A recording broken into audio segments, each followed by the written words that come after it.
नमस्कार, welcome to my channel. ही आहे अळूची पानं आणि ही माझ्या परसबागेमध्ये आलेली पावसाळ्यातली पहिली पानं आहेत आणि म्हणून म्हटलं एवढी सुंदर दिसत होती ना, कापायचं सुद्धा मन होत नव्हतं, पण म्हटलं चला आपण काहीतरी बनवून खाऊया म्हणून मी ती तोडून आणलेली आहे, स्वच्छ धुतली आहे। आता त्याचे आपण असे मोठ्या मोठ्या ज्या शिरा असतात त्या काढून घ्यायच्या, राहिलेल्या ज्या दांड्या आहेत आता ह्या टाकूनच द्यावे लागणार आहेत। ह्याची सुद्धा छान भाजी होते, ती सुद्धा बनवेल एखाद दिवशी। आता आपण इथे बेसिक एकदम सिंपल असे मसाले काढून घेऊया। त्यासाठी हळद, लाल मिरची पावडर, जिरा पावडर, चवीनुसार मीठ, 2 चमचे साखर आणि 2 चमचे धने आपल्याला जाडसर कुटून घालायचे आहेत, छान फ्लेवर येतो। आता हे सर्व साहित्य एका मोठ्या बाउलमध्ये काढायचं आहे आणि त्यामध्ये आपल्याला 1 वाटी चिंच गुळाची चटणी घालायची आहे। त्यानंतर 1 कप पाणी घालायचं, त्याला व्यवस्थित असं मिक्स करून घ्यायचं। ही अळूवडी एकदम अशी चटपटीत म्हणजे अशी आंबट गोड चवीची एकदम सुंदर लागते। आता यामध्ये मावेल तेवढं बेसन घालायचं आणि त्याला असं फेटून घ्यायचे।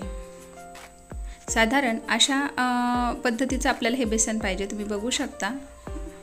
असं आपल्याला हे बेसन तयार करून घ्यायचं आहे। बेसन तर तयार झालेलं आहे। आता अळूची पाने घ्यायची, ती अशी उलटी ठेवायची आहे आणि त्यावर असं पातळसर असं बेसन लावून घ्यायचे। अशी ॲडजस्ट करत जायची अळूची पानं, त्यावर भरपूर अशी पानं लावायची। साधारण एका रोलमध्ये तुम्ही जवळपास 8 ते 10 पानं नक्कीच लावू शकता। सुरुवातीला आधी मोठे पानं ठेवायचे, नंतर छोटी छोटी पानं लावायची, म्हणजे निघत नाहीत। मग अशा पद्धतीने त्याला फोल्ड करायचं आणि एकदम असा टाईट रोल त्याचा तयार करून घ्यायचा आहे। अशा पद्धतीने मस्त छान असा टाईट रोल तयार करायचा। सुंदर असा रोल तयार झालेला आहे आपला छान। आता हा असाच गाळणीमध्ये ठेवून घ्यायचा आहे। असेच आपण इतरही रोल आता तयार करून घेऊया। तुमच्याकडे जर पानं भरपूर असतील तर असे रोल तयार करून वाफवून फ्रीजमध्ये ठेवू शकता, 3 ते 4 दिवस सहज टिकते। आता हे तयार रोल इकडे आपल्याला कढईमध्ये पाणी उकळत ठेवलेलं आहे ना, त्यावर असा ठेवून द्यायचा आहे आणि 20 ते 25 मिनिटं मात्र वाट बघायची आहे की हे केव्हा वाफवल्या जातात। 20-25 मिनिटांनंतर छान वाफवल्या गेले की हे थंड होण्यासाठी बाजूला ठेवून देऊया।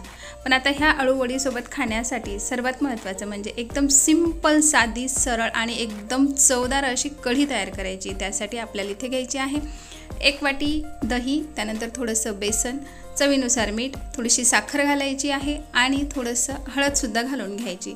त्याला चांगलं फेटायचं आणि त्यामध्ये जवळपास 1 ग्लास पाणी घालून घ्यायचं आहे। आता ते बाजूला ठेवलं आहे, तर कढईमध्ये थोडंसं तेल घालायचं, जिरं घालायचं, मोहरी घालायचं, त्यानंतर 1 लाल मिरची, 2-3 अशा हिरव्या मिरच्या कापून घालायच्या, त्यानंतर थोडंसं हिंग घालायचा, थोडासा कढीपत्ता आणि थोडीशी कोथिंबीरसुद्धा घालून घ्यायची आहे। आता हे छान परतलं गेलं की त्यामध्ये तयार दहीचं मिश्रण आपल्याला यामध्ये घालायचं आणि छान अशी एक उकळी येऊ द्यायची। मस्त छान उकळी आलेली आहे। सिंपल, साधी, सरळ अशी आपली इथे कढी तयार झालेली आहे। तर ही कढी वाफवलेल्या अळूवडीसोबत खूप सुंदर लागते। आता इथे आपले रोलसुद्धा थंड झालेले आहेत। आता आपण ते कट करून घेऊया। तुम्ही बघू शकता किती सुंदर लेयर आलेले आहेत ते।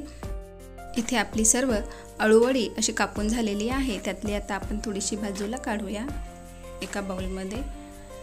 आता ही साईडला ठेवूया आणि गॅसवर एक तडका पॅन ठेवायचा, त्यामध्ये थोडंसं तेल घालायचं, जिरं, मोहरी घालायची, त्यानंतर भरपूर असे तीळ घालायचे, थोडासा हिंग घालायचा, कढीपत्ता घालायचा आणि मस्त छान तडका तडतडला की तो आपण ज्या बाजूला काढलेली अळूवडी होती त्यावर घालून द्यायचा आणि आपल्या पद्धतीने त्याला असं मिक्स करून घ्यायचं। आता ह्या छान मिक्स झालेल्या आहे।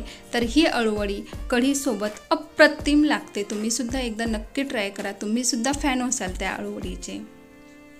आता राहिलेली अळूवडी आपण तेलामध्ये मध्यम आचेवर अशी तळून घेऊया। अळूवडी तेलात सोडल्यानंतर लगेच त्याला झाऱ्यानं हलवायचं नाही आहे, कारण त्याचे लेयर सुटू शकतात। पूर्ण वर आल्यानंतर त्याला असं उलटपलट करायचं आणि असं गोल्डन ब्राऊन होईपर्यंत छान तळून घ्यायचं। मस्त खस्त आणि खुसखुशीत लागते ही अळूवडी आणि चवीला तर अप्रतिम लागते। तर इथे आपली अशी दोघंही प्रकारची अळूवडी तयार झालेली आहे। तुम्हाला कशी वाटली नक्की कळवा। आवडल्यास लाईक करा, शेअर करा, चॅनलला सबस्क्राईब करा। त्याबद्दल तुमचे खूप खूप धन्यवाद।